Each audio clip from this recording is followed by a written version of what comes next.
We can start now, right? Yeah. So I think here we can have a diversion. The reason is that if you see my visual code, I have around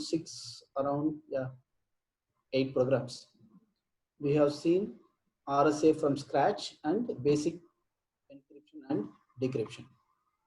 We have remaining 8 programs. Instead of seeing those 8 programs, I want to deviate to some theory, because that is going to help us to realize how these programs are used in the cryptography infrastructure. Let us review what is a key management and what are the components in key management. After understanding, we will come back. Even if if the theory parts took more time, I will share these 8 programs or 10 programs. You can play around. So this way, we will cover both practical aspects and the implementation of those practical code or actual code inside the cryptographic infrastructure. Okay, let me continue sharing my screen with cryptography session notes. Here you can see, as I told you, I'm jumping to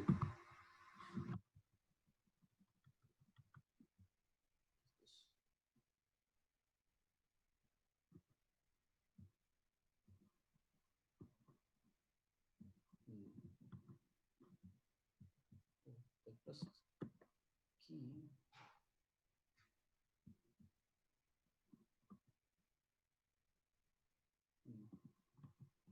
Okay. The key management is one of the important aspect in any of the cryptographic infrastructure, because the question what Subham asked, right? How are you transmitting the key? That made me to realize that we should discuss the key management infrastructure. That's why I decided to take diversion. But the diversion is good. The key management, we know what is key, and just now we have seen a Fernet system for generating key. Since the secret key are playing important role, there are multiple systems commercially deliver the key. The popular system is this CKMS, Crypto Key Management System. It is popular because you can see MasterCard, Visa, all those financial institutions are all using this CKMS. So whenever you are entering your ATM pin, the CKMS is behind the scene. It is getting the key from your bank, then authenticate it, validate, then serialize back. This is what CKM is doing. We will see what the CKM is doing, but these are the other popular environments or popular key distribution systems. Ignite, Townsend, even AWS key management system is also popular one.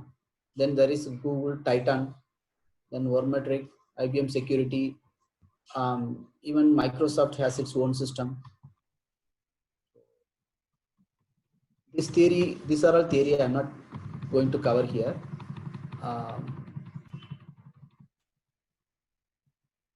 And we know very well that symmetric key, and there is asymmetric key, which will use different key for encrypting, another key for decrypting, which is asymmetric. Then there will be public key and private key when it is asymmetric. The public key will be used for encryption, private key will be used for decryption, like we discussed now. Okay, and I'm just covering for theoretical aspect. This is the important flow of key or application of keys in asymmetric key model. Whatever I have told now, it is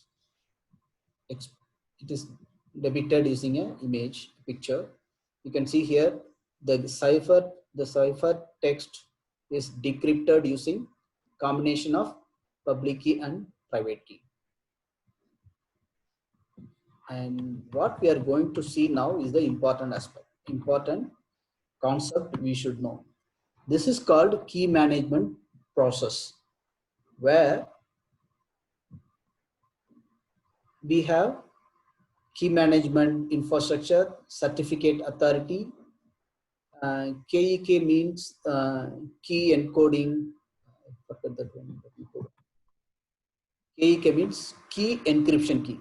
The key itself will get encrypted. That's what KEK.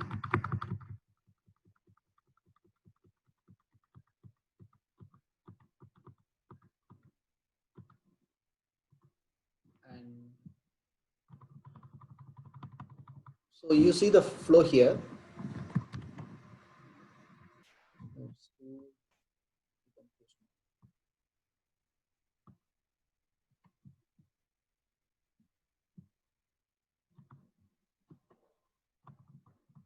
The user requests access to encrypted data at the first step. Then data encryption key, it's requests from KM API. This KM API, this box, key management API, is the important infrastructure which try to retrieve the key from your key management infrastructure, from certificate authority or key encryption key. From there, it will get there. What is the third step? KM and KM API verify each other's certificates. After verification, a secure TLS connection is established between KM and KPI. At the step 4, then it is being KM decrypts the requested DEK with the KEK. KM sends the DEK to the client. And seventh step, KM API then sends the DEK to the database. Then this database system is decrypted. All the time the key is residing in the this step. Let me annotate here. Oops, sorry.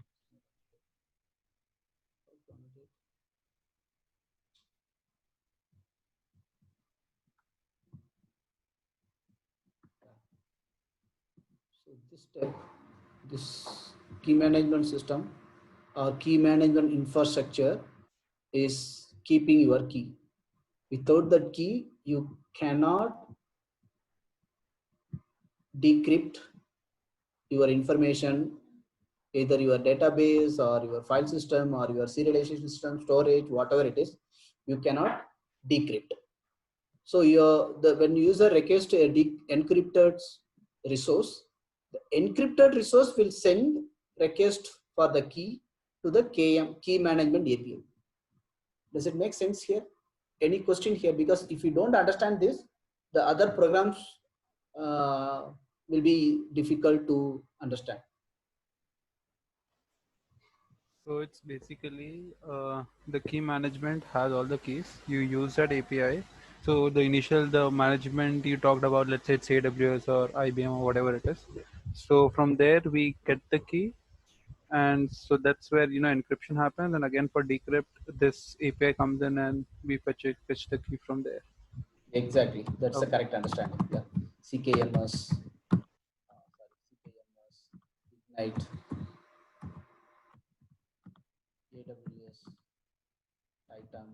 All these key management systems will authenticate, then send the KEK that will be used inside by the KM API as the DEK. Then the data is decrypted, then plain text visible to the user. I believe that this understanding is essential. Am I right? Because without this understanding, lot of things might be look very cloudy for you so far now. But after seeing this, you will understand, oh, this is the actual cryptography system. These are the infrastructures behind the cryptographic system. That is the understanding. Okay. Can I move to the asymmetric key process? Anybody? Any question? Okay, I'm assuming that all good.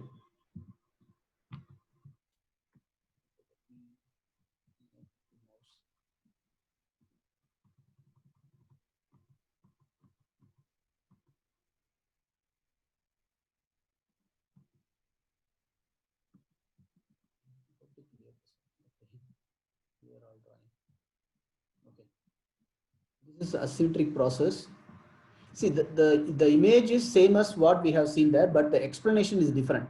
The sender and the recipient verify each other's certificates. That is the first step. Second step, once the sender, let me minimize this because this will give you, there are 7 steps. The sender and recipient verify each other's certificates. This is, there is KM, key management system in between, but from the end user's point of view, this is what happening. Sender and recipient verify each other's certificate. Once the sender and recipient has mutual acceptance, the sender creates an ephemeral symmetric key and encrypts the file to be sent. Then the sender encrypts with symmetric key with the public key. Then the sender sends the encrypted data. The recipient receives the packet and decrypt symmetric key with the private key. After that, they are decrypting the actual data. So here you can see encrypts the key, then decrypts the key. So this step is additional in asymmetric key process. This step is not required in the symmetric process. If your key, if you are using symmetric key, you need not to do this one. But if this is your asymmetric key process, you have to do this extra step. Because of this, asymmetric systems are a little bit slow, but they are more secure than asymmetric key. If either one key is compromised, you need not to worry about as long as the other key is safe. That is the confidence we are using ATM pins, right? And you have to understand one more thing. These keys, remember the bank used to advise us, change your internet bank password frequently, once in a time, or once in 2 months, or once in 3 months. And in most of the corporates, there is a policy that every quarters you have to change your password, NT login password.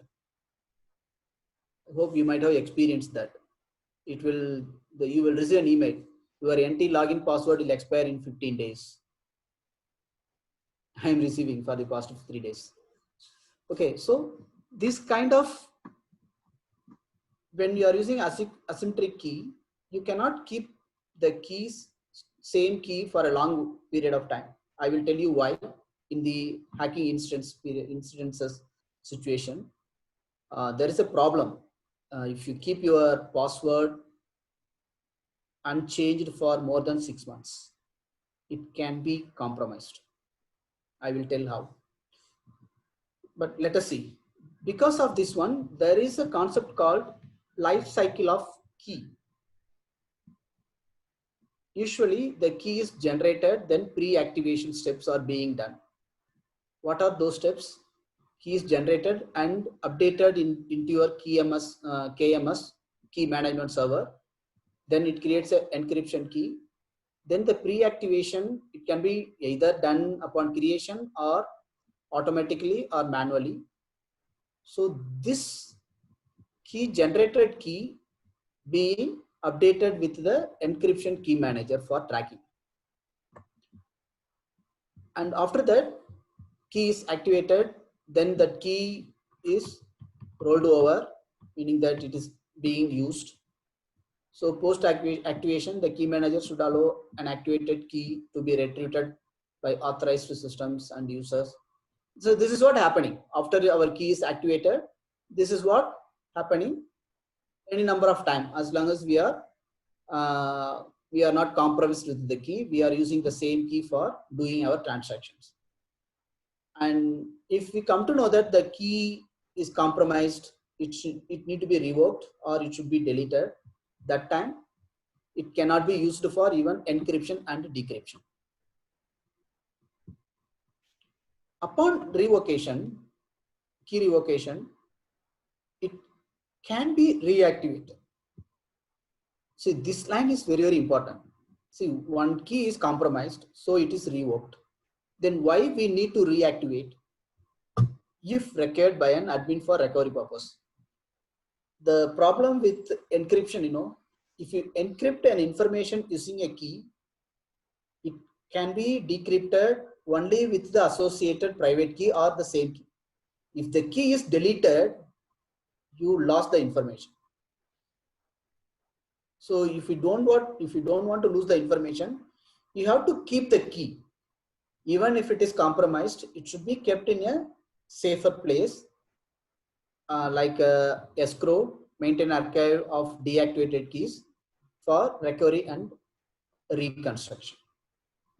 This recovery and reconstruction is one of the important aspect, but that is also problem also.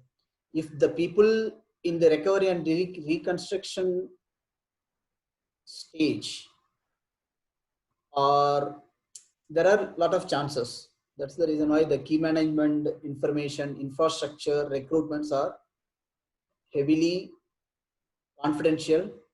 We never see any recruitment, right? Have you ever seen a recruitment key management system manager, key management system administrator like that?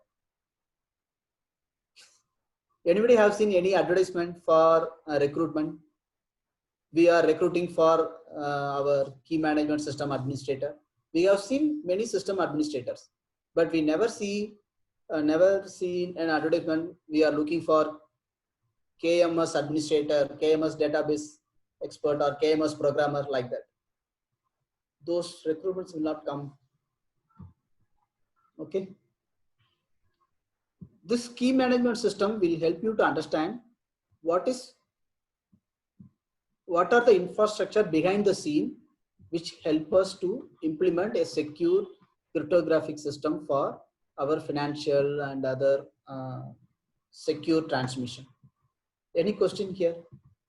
I want to have a 2 minutes or 3 minutes Q&A session here. Then I will move to next one.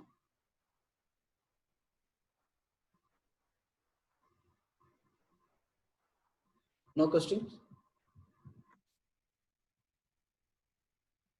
You can type in chat window. There is 2 chat windows.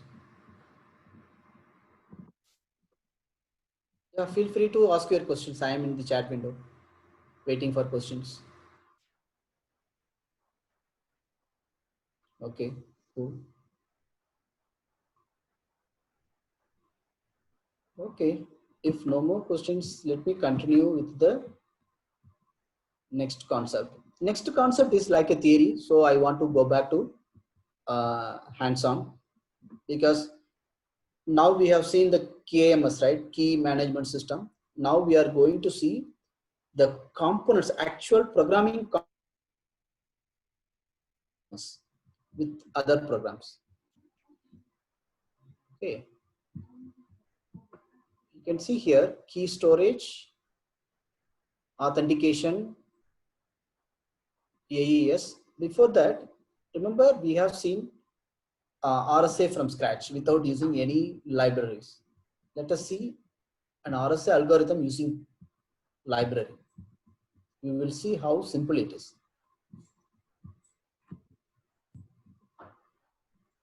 See here, to create an RSA key, RSA, it's a private key. We are having cryptography, HasMod, backend, and asymmetric import RSA. From RSA, we are generating private key. This is the private key, public exponent key size. Then this key will be used to encrypt and decrypt. I did not complete the program here. Now I am going to write the program here. See, we got key. Using the key, we are going to encrypt. Correct? Let us use the same model here.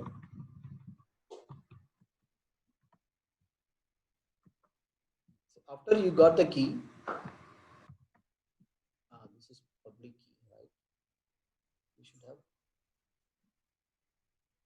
Will it work? Or we need a private key also? Sorry, public key also.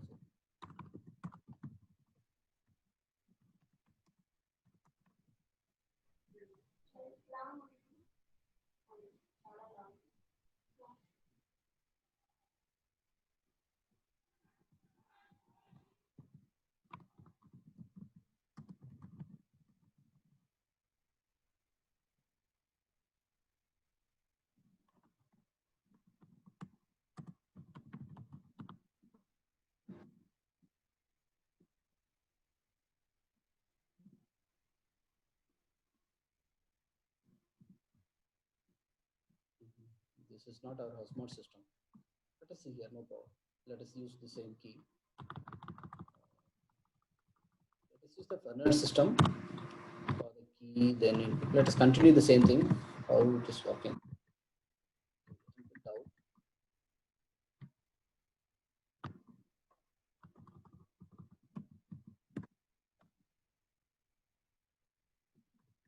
Fernet is not here.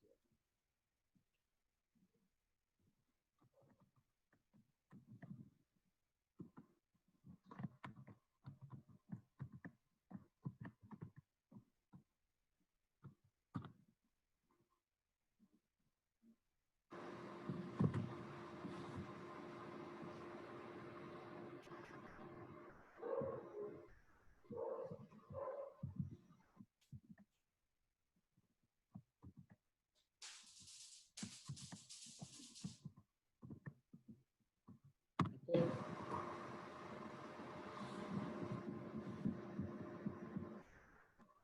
I can't use it.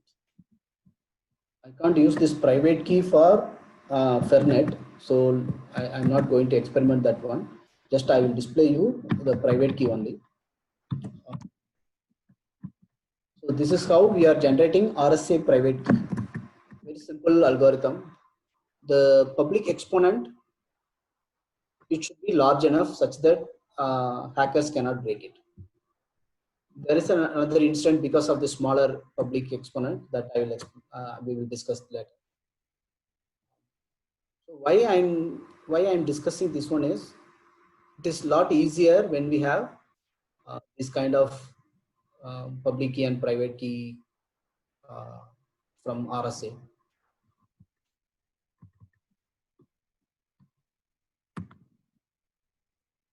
It will return a RSA private object. And you can see here it is OpenSSL RSA private key, and there is a module for public key also.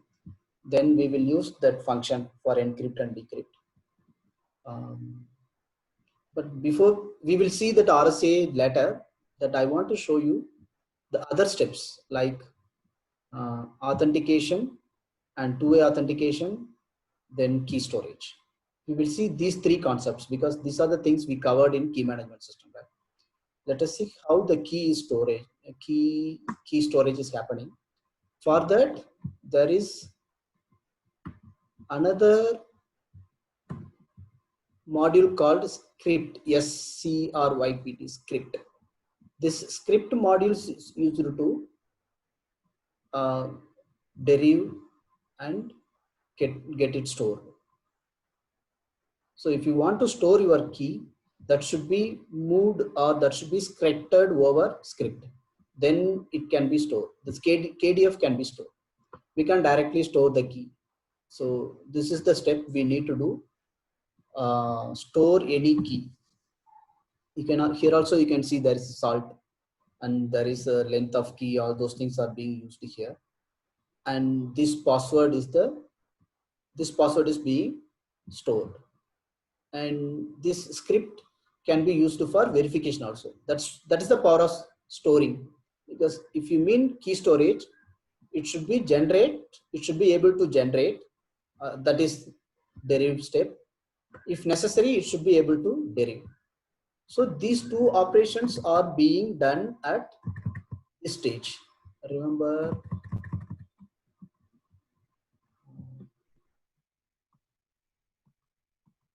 Remember this stage here, verification.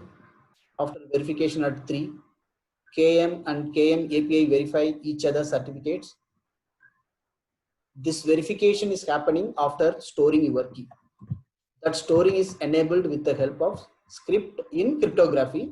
In Java, it will be different. In .NET, it will be different. But a similar approach is being used for key storage. So this is one important concept. Key storage is important concept. That's why I came to this hands-on. Let me run this program.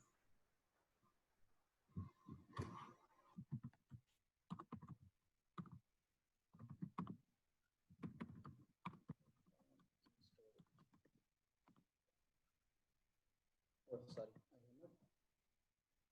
I did not put any print statements. These things will print as an object. So if you, the actual programs will use different data members or different properties of the objects.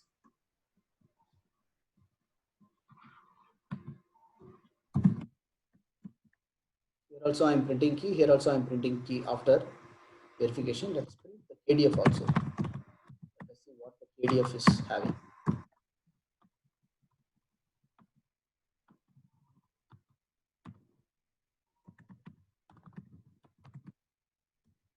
This is derived key. This is verified key. And this is KDF.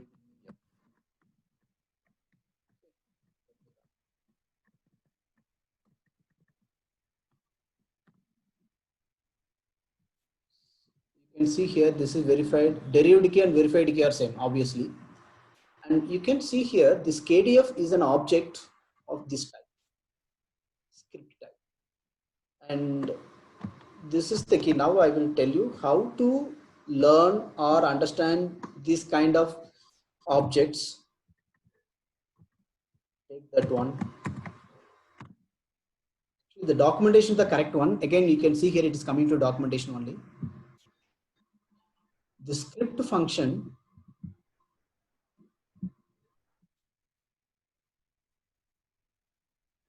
the script has different members like derive, verify. In the derive, it is using check bytes like key material, and that key material is being called another function called derive script. Now you have to read what is this derive script, but this is actual implementation, and these are the parameters. So okay, I will show you another functionality here.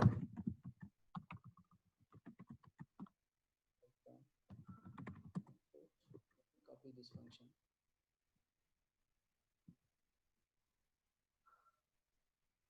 So this one, I don't know how many of you know this one.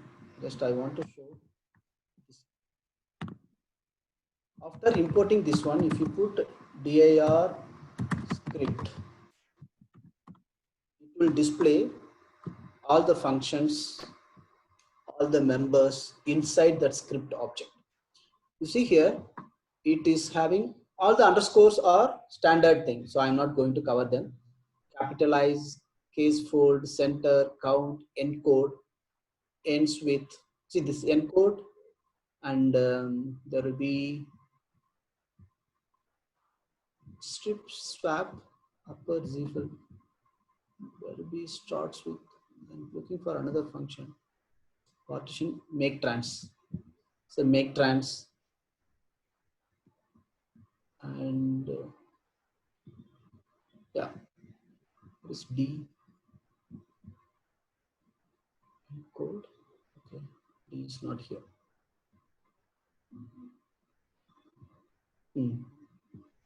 So this way you can explore any of the packages, whatever you are importing, because going through the documentation, it will take more time to understand the capabilities of the script functions. So this will give you a clear picture. So which one you have to use, something like that. So what I suggest, whenever you are importing a new packages, use this approach to understand those new packages. Then try to understand what are those methods and properties, whether we can directly use them for our purpose. This will speed up the learning process. If you want to learn anything in Python, this is the fastest way to learn the core functionalities.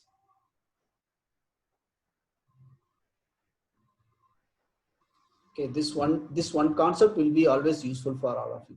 This is general Python concept, and when you are using a new package, you don't know what are the components of the package. So this is very useful. Even you can do KDF also. If you want to see what are the other components in KDF, you can see here. This is the KDF. So KDF has other functionalities. Okay. Let us continue our other program after key storage with the authentication. In the authentication, we are using another KDF called PBKDF to HMAC. This is one of the important concepts. Let us cover that first. Let me explain. It is a lengthy acronym. I forgot that one, so I want to Google it for it.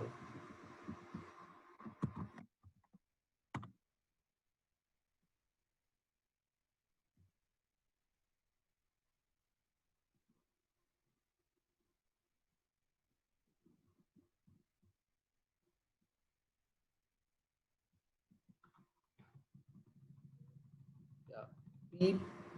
PBKDF2, which means password based key derivation function 2.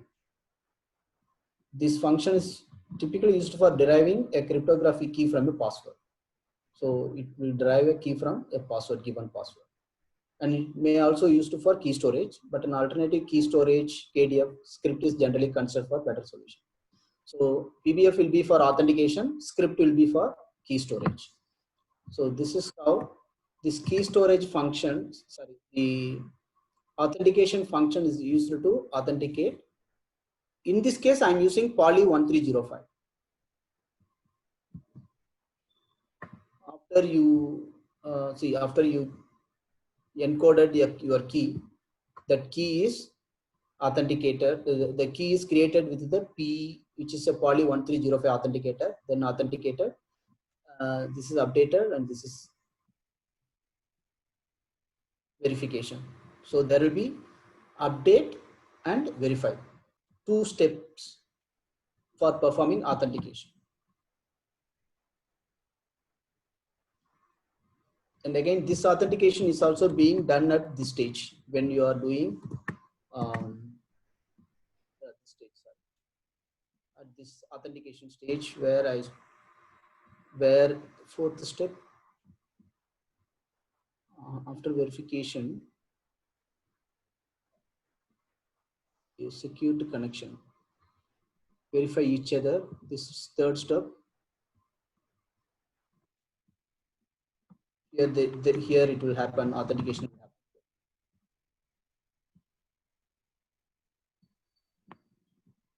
Okay. Then the final step is two-way authentication. When we perform authentication, there will be two-way authentication. Right? Those kind of two-way authentications are happening using a functionality called HOTP or TOTP. HOTP. This is HOTP. Let us check what is HOTP.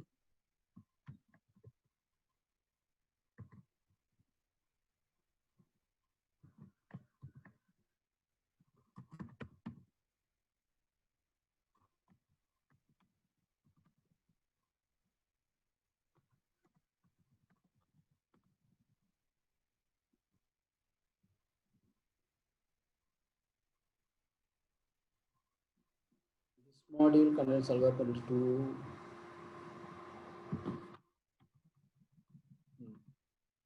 HOTP object takes a key, length, and algorithm parameter, and this key will be randomly generated, and this HOTP will do the actual two-way authentication.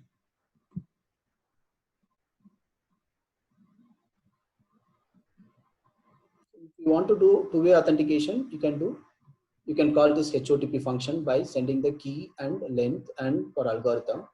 There is another method called TOTP.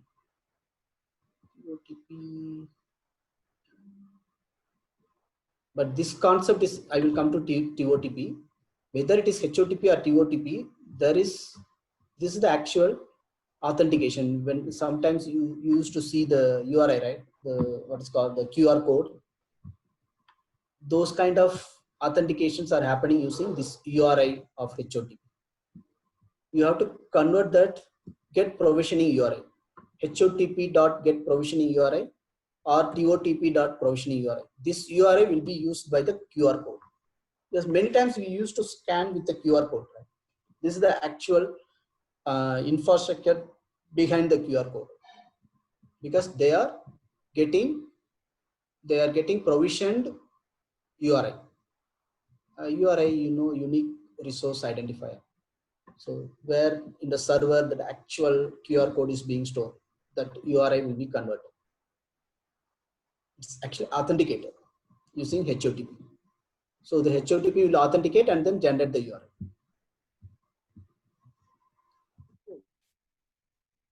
I want to stop here for your questions. Then we will cover the instances. Any question here? Because we have covered 3 concepts here. Key management and the underlying coding, like key storage, authentication, two-way authentication.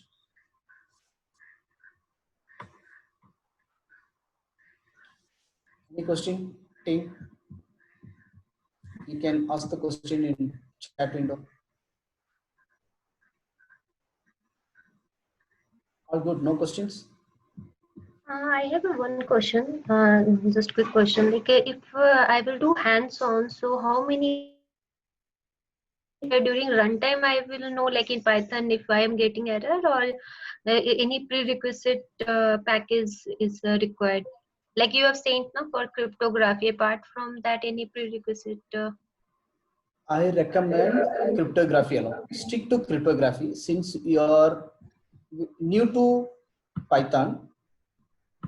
Okay. Keep only one package, cryptography, because otherwise, This package is only for Python, or it is some quantum library also it will install indirectly? Classical cryptography. Yeah, classical. So it is only for, so maybe in future we will install the quantum library. Yeah, quantum cryptography, we will do it in Qiskit. That we will do it in Jupyter Notebook. That time we will see what are the packages related to quantum cryptography. That is. So this package only will help on our classical cryptography. When Qiskit we will learn, then that time that quantum cryptography. Okay, fine. That's true. Yeah, that's only confusion. This is for classical only. Yeah. Because I don't know quantum cryptography. Maybe Sadap or somebody else will contact.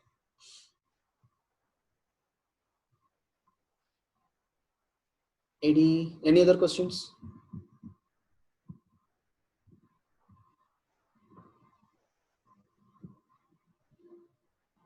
But this is very interesting concept, the cryptography, all those things.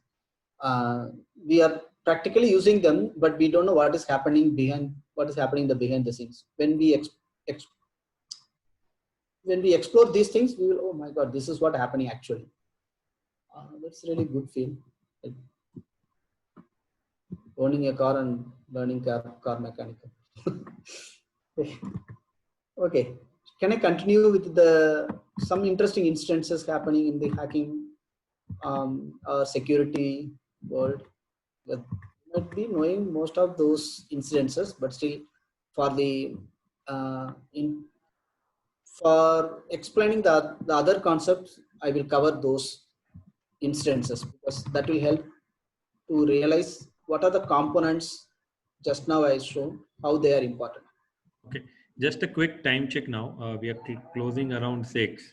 And if people have any questions around that, and how long KG do you think the next topic would take? I'm planning to take another 5 to 6 minutes. Is that okay for everyone? Can you overshoot by 6 minutes? Yep. Okay. It's fine. Okay. Good. Because the next 6 minutes is going to be a well-known concept and theoretical concepts only, because we are not going to stay here a long time, because I will just cover up these other things. Since we have the notes, you can also come here and then study on your own. So the security, we know that WhatsApp is being provided end-to-end encryption whenever we see that one. Then bank, well-known. Then web server security. Web server security is the famous one. We are using SSL. And web application, we are using TLS. Right? If you are building an application, you will use TLS. But for websites, you will see SSL. And SSL are provided by certificate authority like Komodo, those kind of security certificate authorities will give you SSL. And here is the process how the SSL is working. Why I'm covering SSL, you know, this is frequently we come across. For example, any banking website, if you go and then enter, you will see the green color lock, which indicates that this site is secured, that is being provided by SSL certificate. And if your website is SSL enabled or TLS enabled, you will see it is a HTTPS for any financial transaction or PII information to be stored. Your website must be an HTTPS website. Digital fingerprint and attacks, man in the middle, eavesdropping, digital signature. So all this cryptography technology will be used for digital signatures. Do you remember where are you using digital signatures? For signing our income tax? Remember? Income tax. Income tax, there is a popular application where we are using digital signature. Then document signing. Adobe provides document signing, right? Whenever you are sending documents, they will ask digitally sign the document, that document signing. Then digital identities is used in the marketing, where they will track the digital identities of the user, individual users. Even if you prefer, you can get your own digital identity also. And these are the advantages. This section, this limitation section, is the advantages and disadvantages of various algorithms, where DES, 3DES, but still it is compromised, can be compromised. Then comes, because this DES is vulnerable to brute force attack, and there is a logic called birthday. So the probability of getting birthday is 7.9%. But if you want to find out what is the probability that at least one should have the same birthday, it's 70%, which means your system is vulnerable now. Okay, and to find the collision, these are all the various. Then Sweet 32 is another. It is also based on the birthday, the same probability, 70% probability. This also can be can attack your DES based security system. Then we have AES. It cannot be easily performed. We cannot perform crypto analysis on top of AES, but still that is also vulnerable to the attack called Picklick attack. But still there are no any popular Picklick attack. And here is the one thing, it will take more time, but still there were an attempt to attack AES based military infrastructure, but it was failed. Intruders were detected earlier. Then RSA vulnerability, there are multiple vulnerabilities for RSA called Wiener method with the LLL. LLL is a mathematical model called Lenstra-Lavas lattice. It is a group theory based mathematical model which can be used to calculate the key. This one will happen when you have a small coefficients D and E. If we choose small coefficients, then we can apply LLL. And there is another method called Coppersmith, when D is large but E is small. Remember the RSA algorithm, what we have seen here? This D and E, if these values have been chosen small and with a wide difference, instead of 53, that's why I demonstrated with 53, 59, 137, 130, 133, 137, like that I explained, within the same range. If the difference is large, again Coppersmith attack can happen. Then Foley-Hellman, there comes our specialty of Shor's algorithm using quantum computers, which we will cover in our other sessions, subsequent sessions, where quantum cryptography or quantum Shor algorithm can be used to crack our classical cryptographies. This is I would like it's a mathematical beauty, where how Shor built an algorithm for factorization. It's really very, very interesting. It's like a fantastic thing. Remember, I told you you have to change your password every 6 months, even with the ATM pin. This is the point what I was referring there. There is a concept called 3 CPU months. If you put your CPU continuously working for 3 months, your RSA code built in a hardware. Say RSA is the software is very secure, but very slow. To avoid that, RSA lab introduced a concept, a stick, a hardware stick. That hardware stick or hardware chip will be implemented in your ATM pin or any wherever, whatever system you want to protect. That hardware is vulnerable for 3 CPU months processing. That's the reason why they used to ask you to change your password every 3 months or 1 quarter, every quarter. That is because of this RSA lib. The RSA lib is a chip, hardware chip. Since it is hardware chip, it is a kind of fused thing, right? That's the reason why a system can brute force the number, but there is no any known instance in this one, but there is a possibility. That's the reason why you should keep changing your password every 3 months. And this elliptic algorithms are susceptible to logjam attack. Logjam attack, it is popular in a websites which websites are exposed to this variable. This is a system variable inside your website. Mostly the web server, Apache, Tomcat, those kind of web server will export certain variables. If this DHE export is exposed, then logjam attack can happen to your servers. Now it is contained. This is not happening now, but still, if the old servers still exported this exposed this DHE export, those websites can be hacked. These are all concepts. We have multiple algorithms, and each of these algorithms are vulnerable to certain kind of attack, like logjam, or for RSA it is Wiener, Coppersmith, Polig, Shor algorithm, or birthday attack, or sweet 32 birthday, like that. Just it is, we should know, right? Then only we can appreciate why we have to read, we have to study cryptography. Then why should it is a catalyst for quantum cryptography?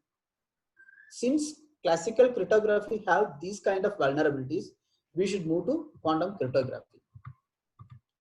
But there is another cryptography called post-quantum cryptography, which can be done within classical infrastructure itself, but still quantum cryptography is the superior one than any of the classical cryptography. Then again, history, there are multiple cyber attacks happen. October 2013, Adobe, Sony, PlayStation, just now I covered, right? I told you, because of that salt is kept constant number. And yeah, these are all for your exploration. That's all from my side. Team, if you have any question, we can have a Q&A for another 4 minutes. Are we taking any use case also under this session?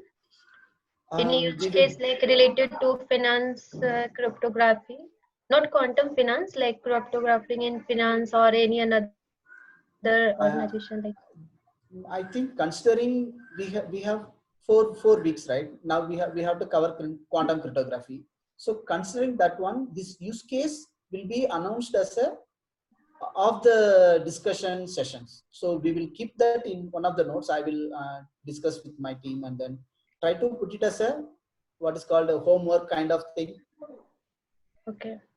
Yeah, but you can get help from either me or whoever. Like if we are going to learn SOR algorithm, then how we can use in our organization, or if some use case, if we, like if we will work on some use case also, like as a side by side, then it will be helpful in practical actually. For classical cryptography, we have not planned. No, not for practical. For the upcoming session, like in quantum, I think I'm seeing the whole the thing. So I think use case, I think we are not maintaining. Like whatever SOR algorithm is there, that is I think already. We have not prepared notes for those things. When Okay, you, okay. yeah, you can see the notes is only for 8th up till August 8th. We will Okay. prepare notes for the August 15th and all. There you will see those things. Okay, okay. Then it will Yeah, come. Fine. it's Thank still you. in the, you can still, you see implementation of quantum cryptography. Okay, okay. Fine. Quantum cryptography basics It is will come. 15th. Yeah, here it will be covered. Yeah.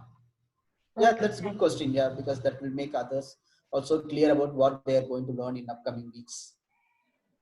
Yeah, good. And the prerequisite, like if I'm going to install same software in another system, then only one, as you told, like Python only require, or we can prefer Anaconda also. Like today you are saying, no, like Anaconda will be also fine, and if Linux system. So I have one to in another system. I will check that is working or not. So what will be the first preference we need to install in our system? To be honest, I don't prefer Anaconda. Okay, then which one you will prefer? I will do everything hard way, because meaning that I will install as Python, the basic Python, then I will install packages whenever I feel necessary. Okay, I then won't, because Anaconda will install everything ready. That will be very bulky. So for beginners, I will suggest Anaconda. So you go with Anaconda free version. okay. Otherwise, Python or Visual Studio Code I've seen you are using, then it is fine. See, this is my preference, but the challenge here, you should know what are the packages you need. When you are installing, it will throw some error. You should know how to troubleshoot that error, then fix it. Install using wheel or install using Miniconda and Conda install. Those things you should know, because I have Miniconda installation also in my system. Okay, and today whatever program you have run in your system, you are sharing in Git or somewhere, so we can also. I will upload there. Yeah, not Because if Git. any problem we will face, we can contact in WhatsApp or only next Saturday. Just for No, you can send message in WhatsApp. So okay, this okay, WhatsApp fine. is active thing. Either me or any other, even your fellow, your peers also can answer those questions. See, Okay, so you, that is the power of our learning, right? This peer learning. yeah. Yeah, No, yeah. just for confirmation, like if any Feel problem free they to will post face. a question. Okay, Feel thanks. free to post a question. Mostly I will reply. If nobody is replying, I will reply. Okay, thank you. Yeah, Even you can post on Discord group. Discord is Discord also you can do. See, we have Discord group. I'm not sure all the team members here are there in Discord. I'm not sure. Yeah, I have joined Discord group. If you are in Discord, better use Discord, because that is more organized than WhatsApp.